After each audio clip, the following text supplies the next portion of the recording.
অতি জোয়ারের পানিতে ভদ্রা নদীর এই যে জেলুটি ইউনিয়নের যে বাঁধটি এটি ভেঙে গেছে, এটা তো আমরা সবাই জানি, পাইকগাছার। তার চিত্র আমরা এখন দেখছি, সেই স্পটে আছি। আসলে দেখতে যেমন লাগছে নায়াগ্রা ফলসের মতন, কিন্তু আসলে দুর্ভোগটা হয়তোবা তেমনই। আপাতত হচ্ছে গিয়ে ভাটায় যে পানি জমা হয়েছিল ভেঙে, সেগুলো হচ্ছে নেমে যাচ্ছে পানিতে।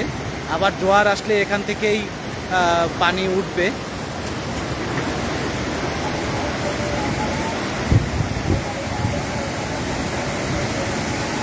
এখানে রিং বাঁধ বাঁধা হচ্ছে, আপনারা দেখতে পাচ্ছেন হাজার হাজার মানুষ এখানে হচ্ছে কাজ করছে। হ্যাঁ, হাজার হাজার মানুষ কাজ করছে এখানে রিং বাঁধ বাঁধার জন্য, যাতে জোয়ার আসার আগে আসলে তারা বাঁধটি বাঁধতে পারে। কিন্তু পারবে কি না, কারণ এখনও কতখানি বাকি আছে আপনারা দেখতে পাচ্ছেন। এটা আসলে খুবই কষ্টসাধ্য কাজ। সবাই স্বতঃস্ফূর্তভাবে চেষ্টা করছে, স্বতঃস্ফূর্তভাবে অ্যাকচুয়ালি এখানে কাজ চলছে।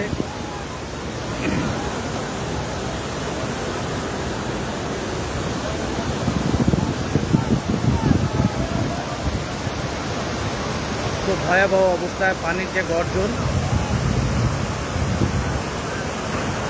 এই ভাঙার যে অংশটুকু এখানে আসলে দাঁড়ানো খুব রিস্কি। কারণ এই যে ফাটলগুলা দেখতে পাচ্ছেন বোধ হয়, ফাটলগুলা যে কোনো সময় আবার ভেঙে নদীতে নেমে যেতে পারে।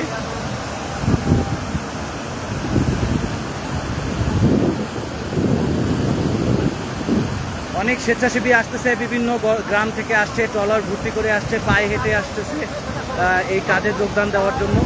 আমরা এর ভেতরে দেখতে পারি যে আসলে তাদের কাজ সম্পর্কে একটু দেখতে পারি।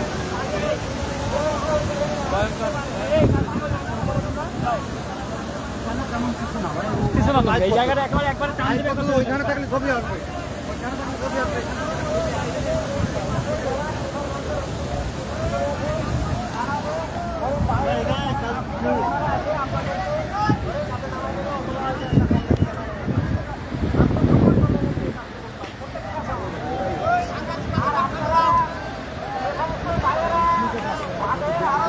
এই যে আসলে স্বেচ্ছাশ্রমে কাজ করছে, খুবই বিপজ্জনকভাবে কাজ করছে এনারা।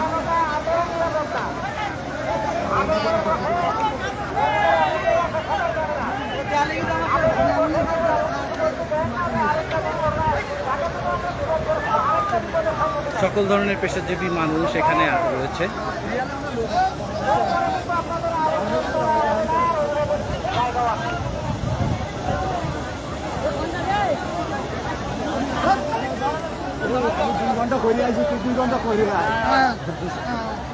আমি 2 ঘন্টা করে আসি। ধন্যবাদ সবাইকে।